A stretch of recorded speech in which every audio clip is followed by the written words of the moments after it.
As dit reën, deur Koos van Zyl. As dit reën en dit spat oral om, en elke druppel vat 'n stukkie droog saam om. As die sinkdak raas van die druppeldans, en alles op aarde kry nog 'n kans, dan sê ons dankie Heer. Ja, dan sê ons dankie Heer.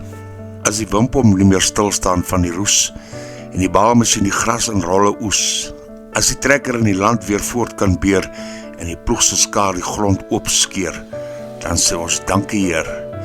Ja, dan sê ons dankie Heer.